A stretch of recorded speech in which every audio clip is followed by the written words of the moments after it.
Bismillahirrahmanirrahim. Assalamualaikum warahmatullahi wabarakatuh. Selamat pagi anak-anakku semuanya.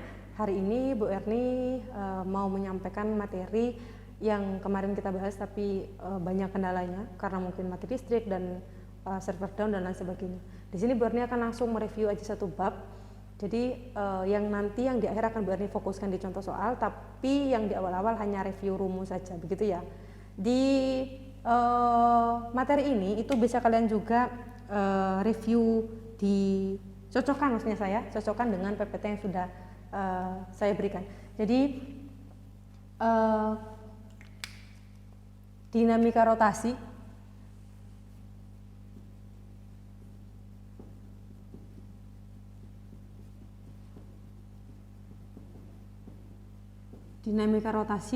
yang perlu kalian fokuskan pertama adalah yang momen inersia.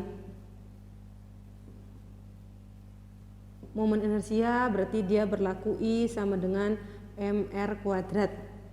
Jika dia lebih dari 1 maka berlaku sigma I sama dengan I1 plus I2 dan seterusnya. Oke. Kemudian di momen inersia ini kalian akan menemukan beberapa rumus khusus. Jika dia bola pecal, misal bola pecal, maka I-nya akan berlaku 2/5 mr kuadrat. Jadi kalau misal ini untuk bola pecal, kemudian untuk benda lain kalian nanti bisa mencocokkan dengan materi yang sudah saya sertakan. Kemudian yang kedua, yang B adalah torsi atau bisa dikatakan sebagai momen gaya. Momen gaya itu adalah F dikali sama dengan R, ya apa sih Bu Erni kok nggak fokus, tau itu sama dengan F kali R. Jika dia ini membentuk garis lurus atau sudut yang terbentuk 90 derajat. Namun jika sudut yang terbentuk bukan 90 derajat, maka tau itu berlaku F R sin theta. Ya, jadi jika dia membentuk sudut silakan menggunakan sin theta, jika dia tidak membentuk sudut maka menggunakan FR. Sama, jika dia tau-nya lebih dari 1 maka berlaku sigma tau sama dengan tau 1 plus tau 2 plus tau 3 dan seterusnya. Hati-hati, tanda plus minus di torsi itu sudah kalian ketahui bahwa kita menyepakati jika dia searah jarum jam, dia bernilai positif, tapi jika dia berlawanan maka dia bernilai negatif. Ini yang harus kalian ingat ketika mengerjakan soal torsi. Ya. Kemudian yang ketiga, yang C, dia adalah momentum sudut. Momentum sudut yaitu I dikalikan omega, di mana momentum sudut itu sendiri disebut sebagai L. Nah, hukum kekalahannya seperti apa? Berarti L1 sama dengan L2, ya ini merupakan perbandingan. I1 dikali W1 sama dengan I2 dikali W2. Ini penerapannya seperti apa? Penerapannya ketika pemain ice skating itu menelungkupkan tangan atau merentangkan tangan, geraknya akan lebih cepat siapa? Ini sudah Berni tanyakan di pertemuan sebelumnya. Kemudian yang keempat adalah titik berat. Titik berat itu jika dia persegi atau persegi panjang, X-nya itu akan berlaku setengah L, Y-nya juga akan berlaku setengah L. Tapi jika dia segitiga, X-nya itu berlaku setengah L, sedangkan Y-nya itu berlaku sepertiga L. Lalu untuk menghitung koordinat umumnya berapa? X0 itu X1 dikali A1, ini sigma ya, sigma X0, X1 kali A1, kemudian X2 kali A2 dan seterusnya. Tergantung jumlah sudut yang terbentuk di soal. Dibagi dengan luasnya A1 plus A2 dan seterusnya.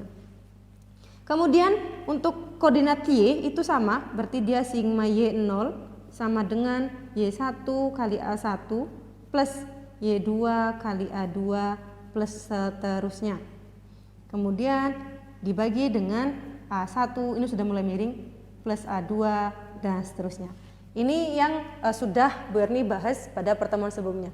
Nah, yang menjadi fokus sekarang adalah ketika penerapan hukum 2 Newton pada materi kesetimbangan atau dinamika rotasi. Contohnya, ketika kalian menemukan soal katrol di situ, di mana massa katrolnya itu menggunakan contoh misal silinder pecal atau mungkin bola pecal, itu kalian akan mengadaptasi dari materi inersia. Sekarang Bu Erni contohkan, ini E berarti penerapan hukum 2 Newton. Oke. Kondisi pertama, Bu Erni buat bintang. Kondisi pertama berarti misal ini ada sistem, ini ada katrol, ini ada massa. Yes. Massa M1.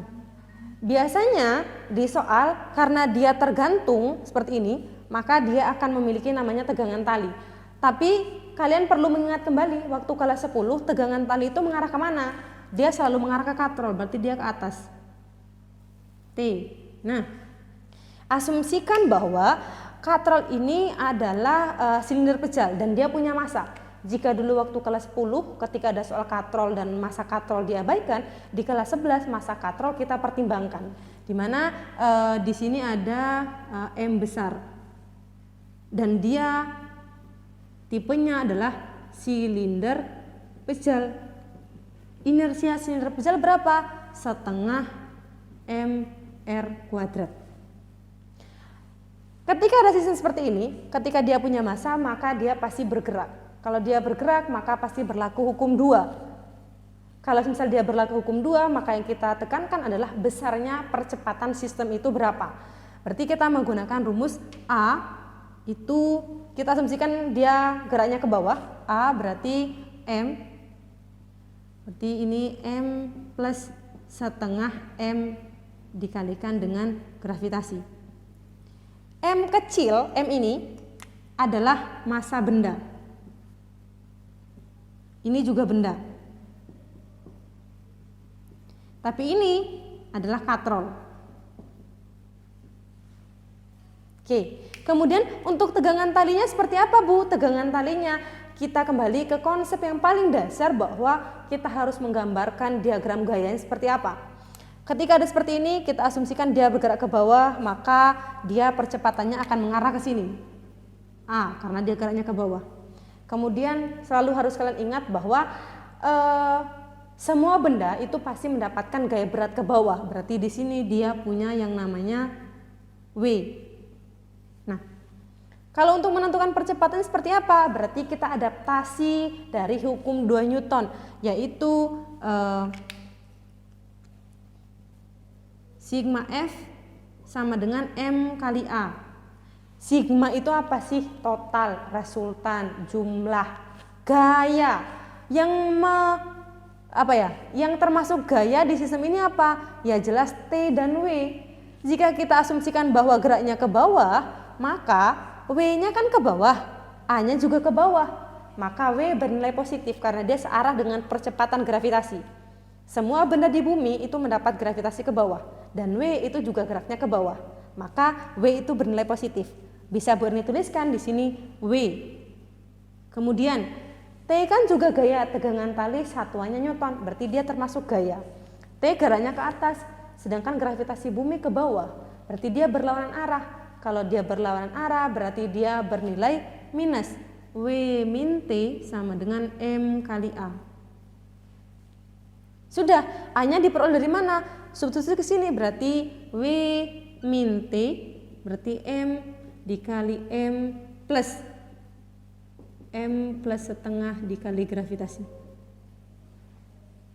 Jadi kalau untuk mencari T, maka bisa kalian ubah seperti ini. W ini pindah ke sini jadi negatif, berarti W min M, berarti ini M kecil dibagi M kecil plus setengah M besar kalikan gravitasi sama dengan T. Ini untuk mencari tegangan talinya. Perhatikan, untuk soal seperti ini itu jarang sekali ada angka. Jadi nanti dia berupa persamaan. Kalian tidak akan menemukan angka yang sangat banyak ketika kalian menghitung titik berat atau mungkin torsi inersia, enggak. Tapi kalian akan menemukan suatu persamaan ketika kalian mencari tegangan tali ataupun percepatan pada benda. Jadi jangan bingung ketika nanti di soal, loh Bu kok nggak ada angkanya Bu, kok cuma huruf. Itu memang ciri khas dari penerapan hukum 2 Newton pada dinamika rotasi. Yang kalian nanti perlu olah angka hanya di 4 sub ini. Selebihnya tidak ada.